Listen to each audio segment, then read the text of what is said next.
ई मित्र वाले की कहानी।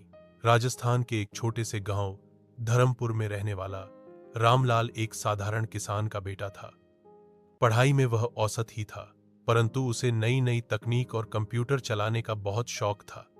गांव में कंप्यूटर का नाम सुनकर ही लोग हंसते थे कि अरे, ये सब शहरों की चीजें हैं, गांव में किसे जरूरत है।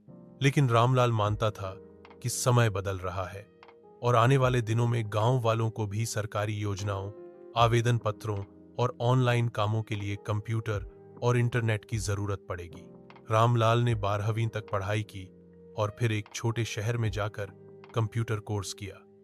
जब वह वापस गांव लौटा तो उसके पास न तो नौकरी थी, न ही कोई खास कमाई का साधन।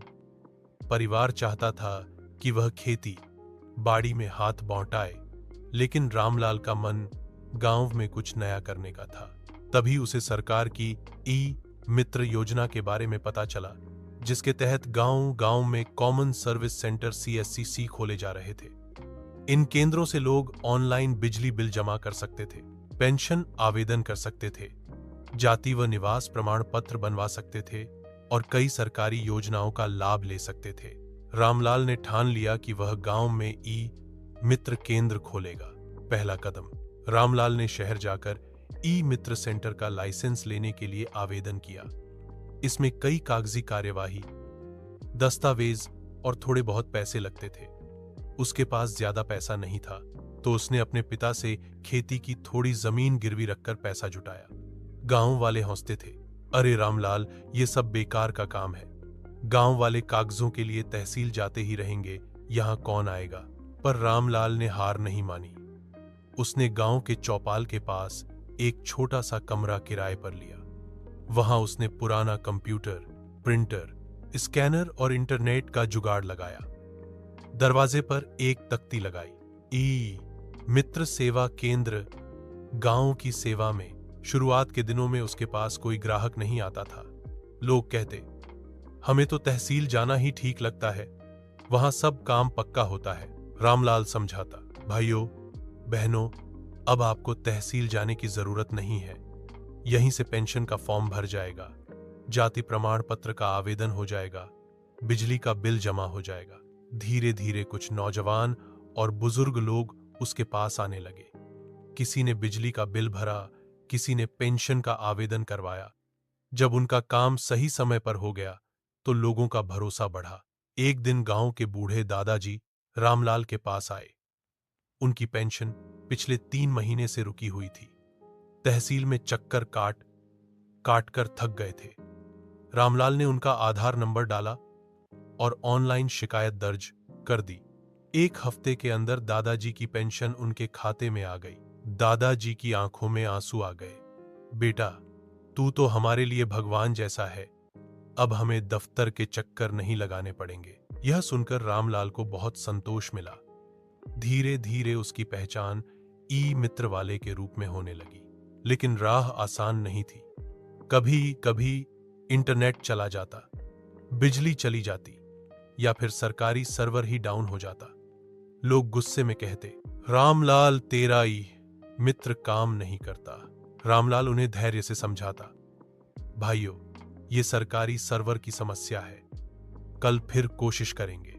वह रात में भी बैठकर सोचता कि कैसे लोगों को और बेहतर सुविधा दी जाए। उसने अपने सेंटर में इन्वर्टर लगाया ताकि बिजली जाने पर भी काम चलता रहे। धीरे धीरे उसने नया कंप्यूटर खरीदा, ग्राहकों को जल्दी जल्दी सेवा देना शुरू किया। रामलाल ने सिर्फ सरकारी सेवाएं ही नहीं दी, बल्कि गांव के बच्चों को कंप्यूटर सिखाना भी शुरू किया। उसने रविवार को मुफ्त क्लास लगाई ताकि गरीब बच्चे भी कंप्यूटर का ज्ञान ले सकें। बच्चों को टाइपिंग, पेंट और इंटरनेट चलाना सीखकर बहुत मजा आता। गांव के माता पिता खुश होने लगे कि उनके बच्चे अब शहरों के बच्चों से पीछे नहीं रहेंगे। रामलाल का ई मित्र केंद्र अब इतना लोकप्रिय हो गया कि पास पड़ोस के गांवों से भी लोग आने लगे। किसी को स्कॉलरशिप का फॉर्म भरवाना होता, किसी को आय प्रमाण पत्र, तो किसी को आधार कार्ड अपडेट करवाना। गांव का वही रामलाल, जिसे लोग बेरोजगार और नासमझ समझते थे, अब सबकी जरूरत बन चुका था। लोग सम्मान से उसे ई मित्र वाला कहने लगे। रामलाल ने गांव के युवाओं को समझाया कि अब समय बदल रहा है। डिजिटल इंडिया के दौर में हर सरकारी काम ऑनलाइन हो रहा है। अगर गांव के लोग कंप्यूटर और इंटरनेट नहीं सीखेंगे तो पीछे रह जाएंगे। उसकी प्रेरणा से गांव के कई युवाओं ने भी ई मित्र खोलने की योजना बनाई। कुछ ने छोटे छोटे साइबर कैफे खोले। धीरे धीरे पूरा गांव डिजिटल बनने लगा। एक बार गांव की विधवा महिला, जिनका कोई सहारा नहीं था, रामलाल के पास आई। उन्हें प्रधानमंत्री आवास योजना के लिए आवेदन करना था, लेकिन उन्हें प्रक्रिया समझ नहीं आ रही थी। रामलाल ने उनका आवेदन ऑनलाइन भर दिया। कुछ महीनों बाद उन्हें पक्का मकान मिल गया। वह महिला आकर रामलाल के पैरों में गिर गई और बोली, बेटा, तेरे बिना यह सपना कभी पूरा नहीं होता। रामलाल की आंखों में भी आंसू आ गए। उसने महसूस किया कि ई मित्र केंद्र चलाना सिर्फ एक रोजगार नहीं, बल्कि लोगों की सेवा है। आज रामलाल का ई मित्र केंद्र इलाके में सबसे भरोसेमंद माना जाता है। गांव के लोग गर्व से कहते हैं, हमारे गांव का रामलाल ही है जिसने हमें तहसील के चक्कर और दलालों के झंझट से बचाया। रामलाल को जिला स्तर पर भी सम्मानित किया गया। अधिकारी बोले, आप जैसे युवाओं ने ई मित्र योजना को सफल बनाया है। अब गांव गांव तक सरकारी सेवाएं पहुंच रही हैं। रामलाल मुस्कुराकर बोला, मैंने तो बस अपना फर्ज निभाया है। असली सफलता तब होगी जब हर गांव डिजिटल हो जाएगा और कोई भी बुजुर्ग या गरीब व्यक्ति सरकारी दफ्तर के चक्कर न लगाए। रामलाल की यह कहानी हमें सिखाती है कि अगर किसी के पास लगन और सेवा भाव हो तो वह समाज में बड़ा बदलाव ला सकता है। ई मित्र केंद्र ने न सिर्फ रामलाल को रोजगार दिया, बल्कि पूरे गांव को तकनीक से जोड़ दिया। आज भी लोग जब उसे देखते हैं तो कहते हैं, ये वही रामलाल है, हमारा ई मित्र वाला, जिसने गांव को तहसील के झंझटों से मुक्त कर दिया।